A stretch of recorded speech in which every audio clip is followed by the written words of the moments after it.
Okay, so 6 most disturbing, mysterious locations. Bermeja. You should be good, right?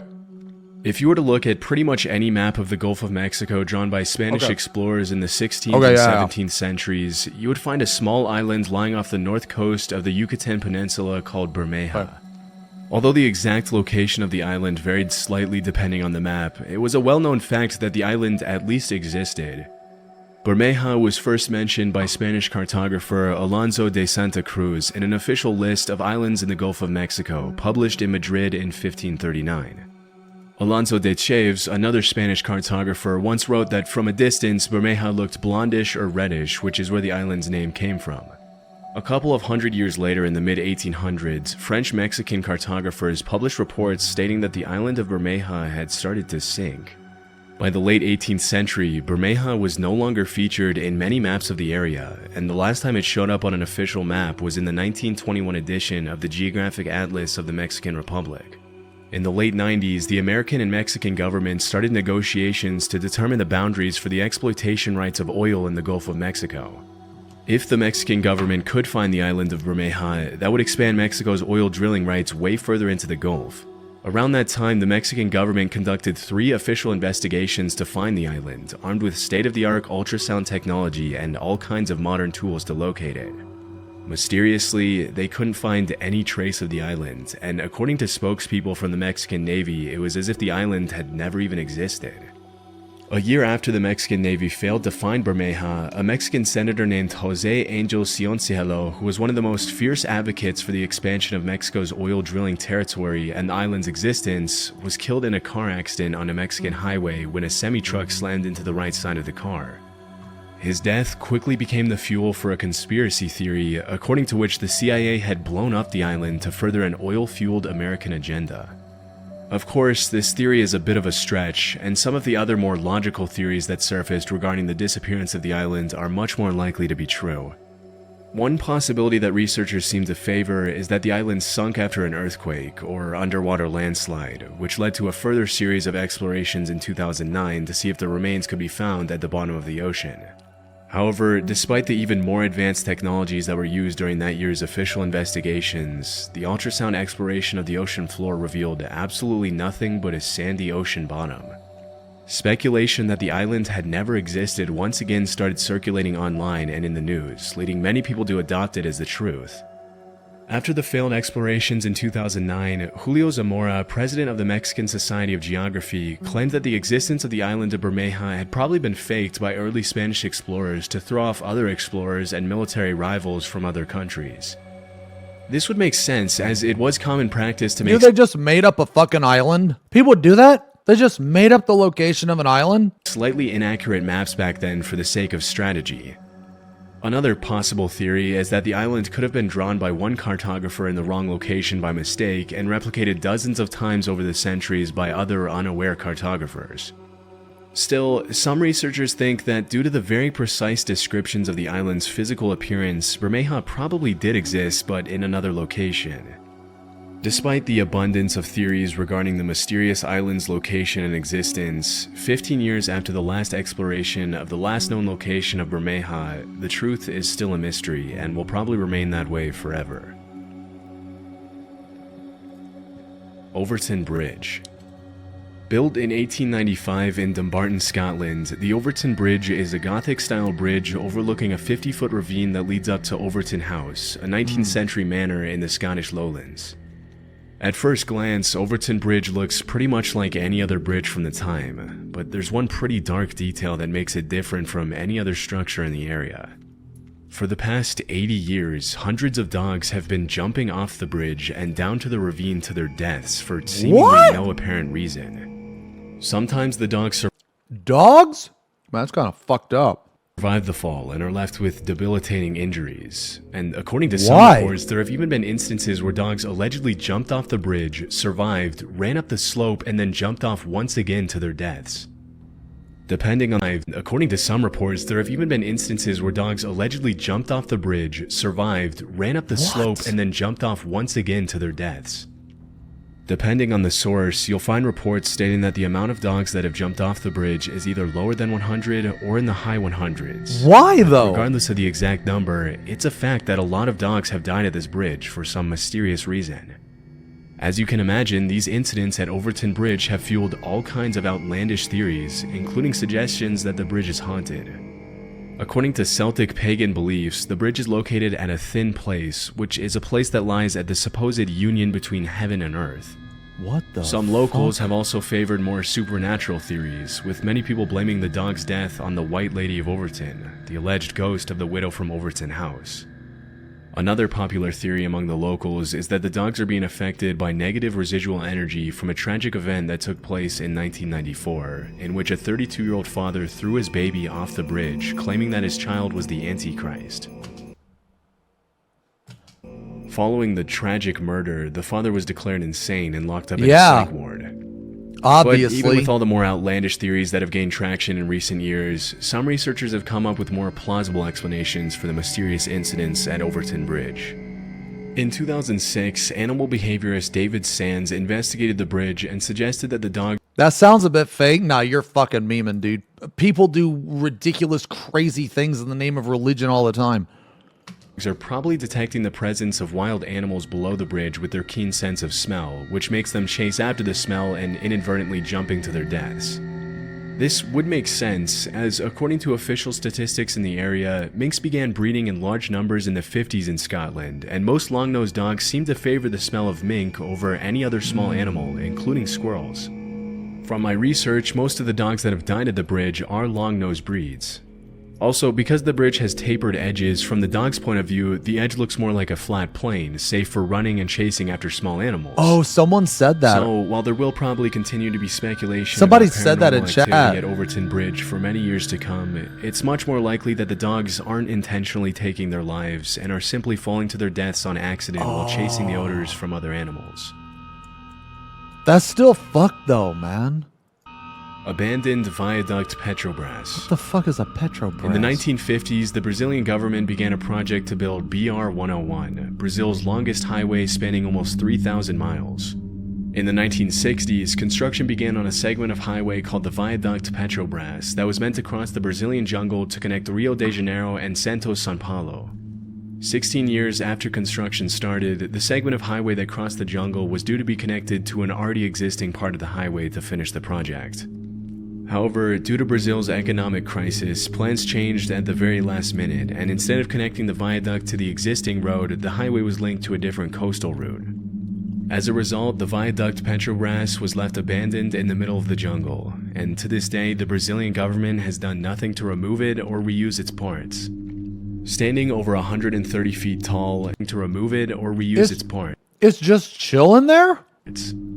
Standing over 130 feet tall and almost 1,000 feet long, the structure features fully built tunnels, retaining walls, and a gigantic concrete foundation, which has slowly been swallowed by the jungle as the years have gone by. I mean, that looks really cool though. Like all like the overgrowth and shit. To an outsider, the Viaduct Petrobras looks like it was taken out of the city and dropped in the middle of nowhere in the South American jungle for no reason, giving off an admittedly eerie atmosphere. Even though the Viaduct Petrobras seems pretty wasteful, the out-of-place structure is now a pretty popular tourist destination for curious it looks travelers really and cool. locals wanting to catch a glimpse of the abandoned concrete giant. Kola Super Deep Borehole. I'm gonna come. In the 1960s, the Soviet Union and the US were locked in a battle to develop superior space exploration technologies, often referred to as the space race. But what many people don't know is that the two countries were also competing to drill as close as possible to the center of the Earth.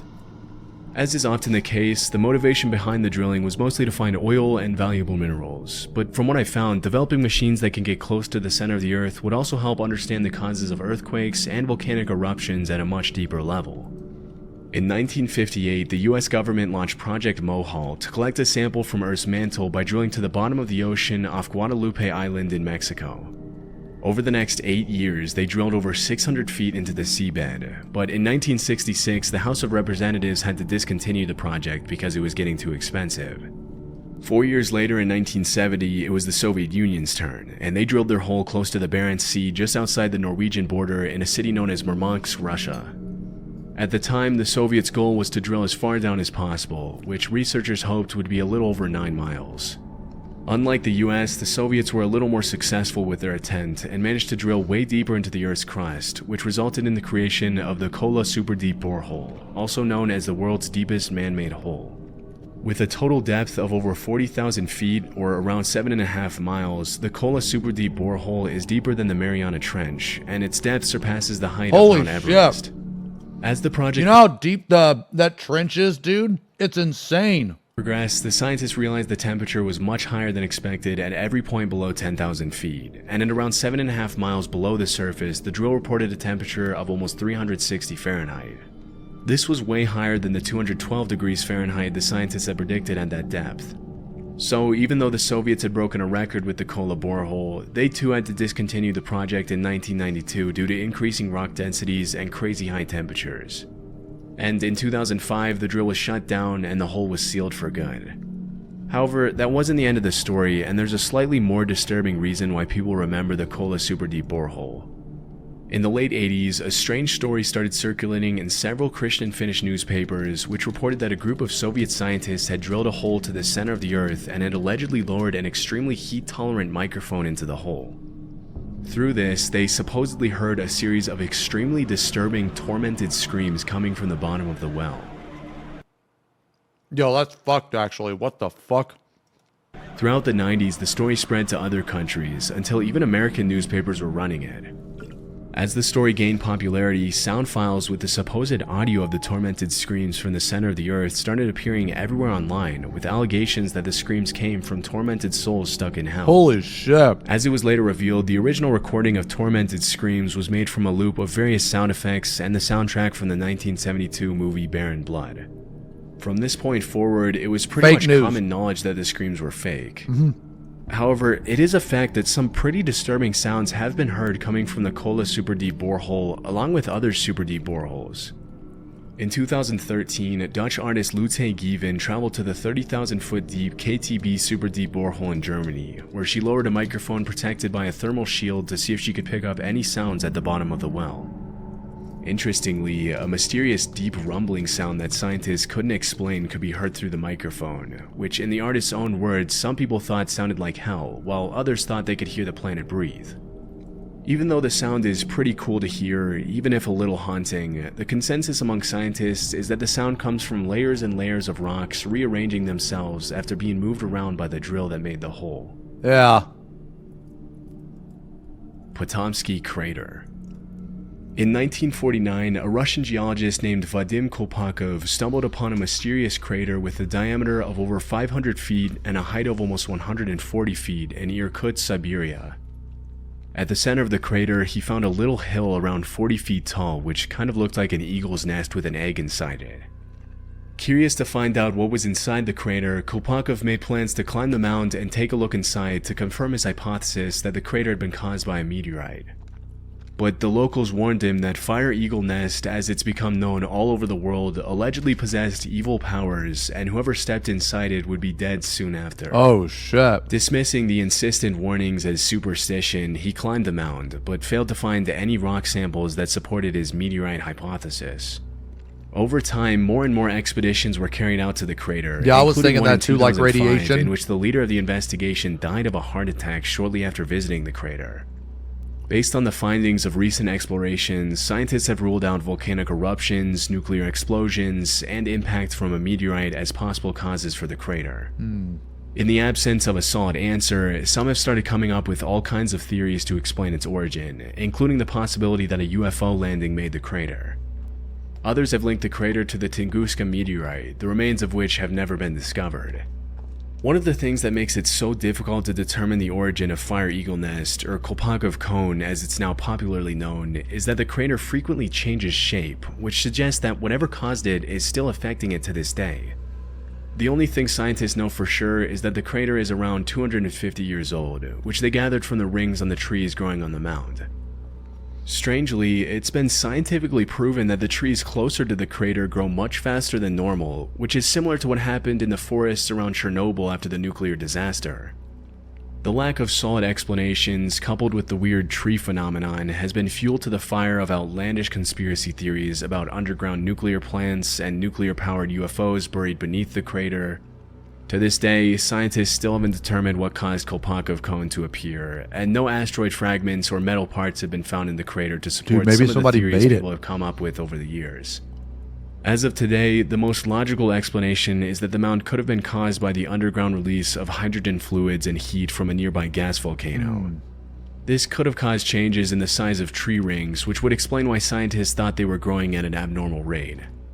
Still, despite the more convincing explanations that have surfaced over the years, the origin of Kolpakov cone will probably remain a mystery for many years to come.